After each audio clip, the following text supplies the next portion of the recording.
gonna put some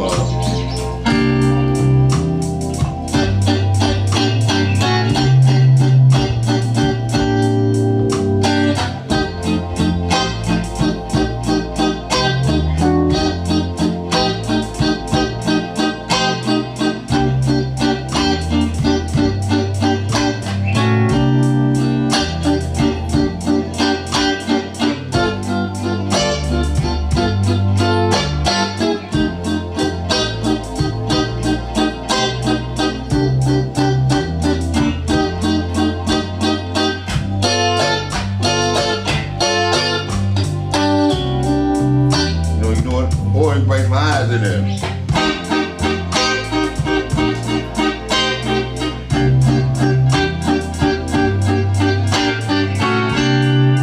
And when a lead, when somebody's soloing, you brighten everything up.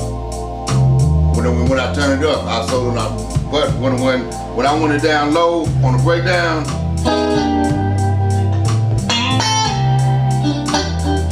that's when I take different tone.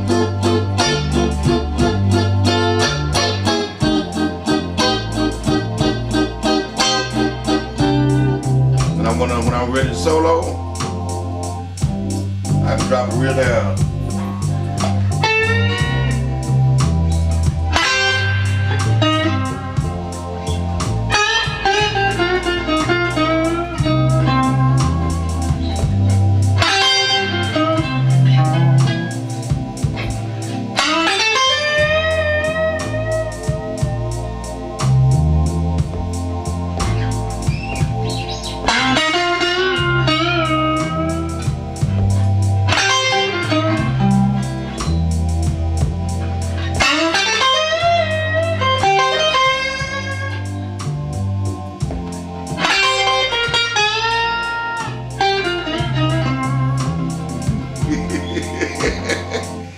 Then you take it on.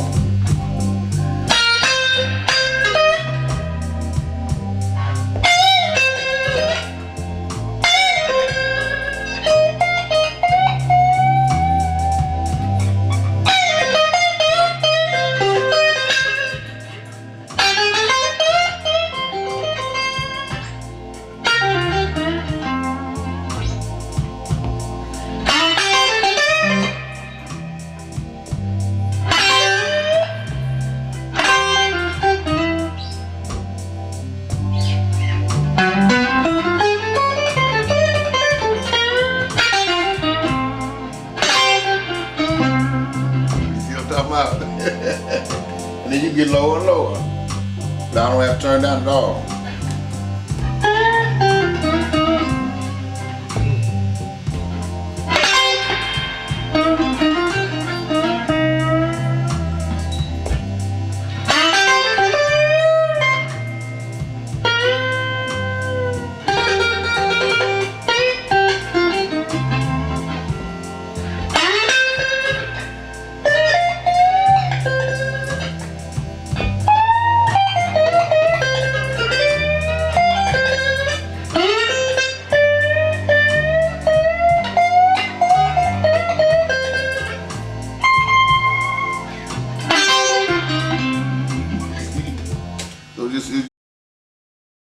How's the business treating the black blues player?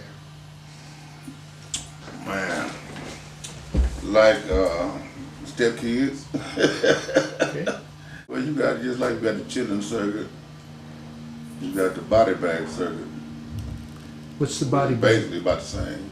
What's the body bag? In the South they call it the children's circuit. Around Chicago, they call it the body bag. And guys out here, you got some that call it the body bag circuit, but it's basically the same. But it's like on the children's circuit in the South, you've got most of the concerts that I've known, all the artists that I've dealt with, the band members might make. When I came out with Little Milton, I was making $217 a night, and you might be on stage for maybe an hour.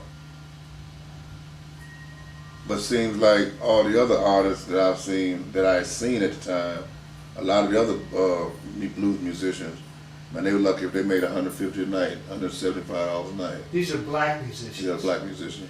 And these are musicians who are playing with someone who is a draw. It's a draw, yeah, yeah. You had and then it's slowly it got up to 200 a night. Most guys started making, and the ones who was really booking, who had the records really jumping in the South, they wasn't paying that band members no more than $250. Why is that? That I used to wonder, because nobody knows what the next man is making. What he's booking. What he's booking for. Well, know what he says he's booking for. And I look at it as some of the booking agents, because a lot of the booking agents they're booking an individual. I know one positively. He would book you, and he would ask you, "What would you charge to go do this gig right here?" And if you told him 8,000, well, he might have got 15,000. Since you only said 8, that's what he's gonna give you. He's gonna put the rest in his pocket. And I can understand everybody's trying to make money, as much money as they possibly can. But he has realized, just as soon as I find out that he got 15,000 for that show, I'm going to kick his ass to the curb, regardless of what I told him. Because I look at it like this: don't come and ask me what I charge to do this show. You go see what they want to pay me to do it. Then we'll go from there. So is this promoter supposed to be acting in your interest? He's supposed to be the booking agent is supposed to be acting in your best interest. He's like your go-between between the individuals who want to book. Somebody wants to book you, they go to your booking agent. Now he comes to you and lets you know how much they're gonna pay you for that show, how much you gonna make for that show. But for him to fuck around and put $4,000 or $5,000 in his pocket or grease his pocket like that, man, he's not in your best interest. So are there protections? I mean, No. So there's no union that No. monitors this stuff? Mm-hmm. No, not in them circuits. It's just like, if you notice, for years you had record companies that didn't even grade. Explain that one. Well, it's just like you seen Johnny Taylor, you seen Little Milton. I know they've sold millions of records, but it never got gold, never got a platinum, never got a Grammy. In other words, no one informed them of their accurate sales receipts. Yeah. Okay. Now, whose fault do you see that as? The managers? The record company. Anybody that you have a contract with to book you or promote you, they're supposed to be there in your best interest, in your best behalf. When they don't do this, and they see these people right here say they want to pay you $20,000, and they come to you and say, well, what would you do that for? I want to know, why would you ask me that? How much are they telling you that they'll pay me?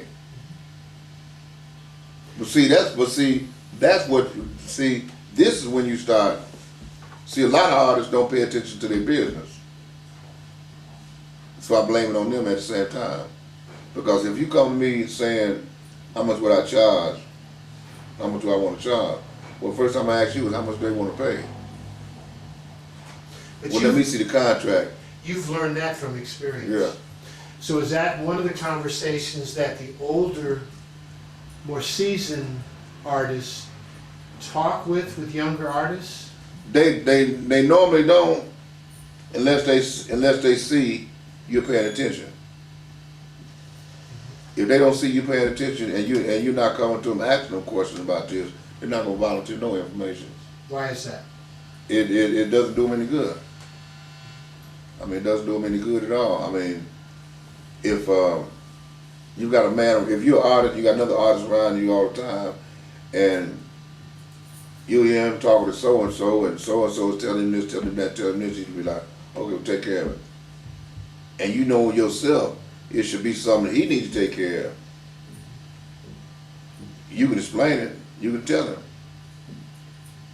but he might take it out on you. First of all, why you in my business? Because he doesn't want you to know that he don't know what he's doing. So that could backfire either way. So a lot of them, they like, they just don't say nothing. Like they like, well, you know, if you man enough to be out here, and you businessman enough to handle your business, you need, you know. Now sometimes they might throw a little old hint at you just to see where you're gonna take it. Now if you take it the wrong way, they just gonna leave it alone. If they feel you take it the right way and come to the right way, then they'll start explaining to you.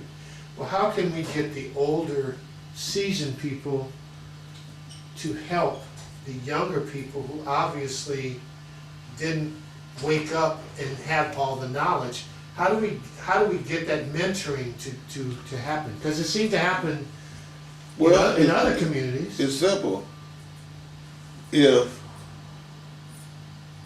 you know you need to know something about this, ask. But how does one know to ask? At least until they've been burned big time, and then it occurs No, to them. that's, you know, you don't wait till you get stuck. Okay. You know, just as soon as it comes your way, ask somebody. If you can't ask somebody, do your own research. But the thing of it is, a lot of these guys, they won't do the research. They'll wait till somebody comes to them with a silver tongue. And then when the person comes in with a silver tongue and get to telling this, they say, oh, well, he got to know what he's talking about, this and that. Do you think it's an issue of some guys want to just play the music and not be, you know, we call this show business. So do you think it's the fact that a guy is extremely talented like yourself, and they got the show down pat, but they don't recognize what a mountain, that learning the business is a separate woodshedding process, learning process, schooling process, that again, we're saying sometimes you only learn it because first couple of times you get messed over.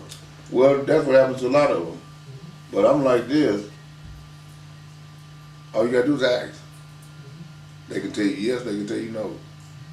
But if it's your money and your life, your future, and if it's that important to you, ask. A man can tell me no 100 times. Well, do you think it's a case of, like I said earlier, some cats just want to play the music and are afraid of, or The business part of it. yeah. What do you think? Has anybody discussed this kind of thing with you? Well, A lot of them, you know what, is guys out there that won't discuss the music with nobody, the business part of it with nobody, and it's only because they don't want nobody to know that they're illiterate when it comes to it, the business part of it. And it's bad, and it's I mean, most of the money in music is made behind the scenes. That's no doubt. But if a man wants to know what's going on behind the scenes, or what's going on with his own money behind the scenes, or with his own money in these contracts, he's got to swallow his pride and start asking questions. Swallow your pride and start asking the questions, or keep on standing above your pride and losing your money. But that's what's going to happen. Then by the time he gets 50 or 60 years old, and his kahunas get big enough to where he feel like he can start asking these questions, it's a little too late now. do you think a lot of the people who are not part of the African American tradition are playing heavy metal and rock instead of the blues? Mm-hmm. Can you elaborate on that? I listen to it so much out here since I've been here. I met a couple of people who were introduced to me as the best some of the best blues players out here. And we ended up playing together. And I got those same people telling me that I'm playing the blues. And they need to learn some blues, you know, from listening to me. So, you know, I can be told this by people, I can be told that by people. It don't matter what these people tell me. I've been to blues school. I know what the blues is. And I play the blues till the day I die. Because I know what it takes. What would Little Milton say if he heard some of the people you're talking about? Oh man, you know what? He did me like that one night. I went home, and I was listening to his playing, and I'm like, damn, that man playing. So I got home, and my wife had found a Stevie Ray Vaughan video. I said, oh shit, I'm getting ready to learn these blues, and I'm getting ready to go back to this show we got this weekend. I'm gonna show his ass when it's solo time. I got the Stevie Ray Vaughan video, I listened to it, and learned a few parts. And when the time for my solo on stage, I started playing it what I thought it meant. And when I got to playing the Stevie Ray Vaughan blues, Little Blues had me right in the middle of my solo. Where the hell you learn them white boy blues at? And just gave me the craziest look. And I'm sitting trying to figure out like, how the hell did he know that?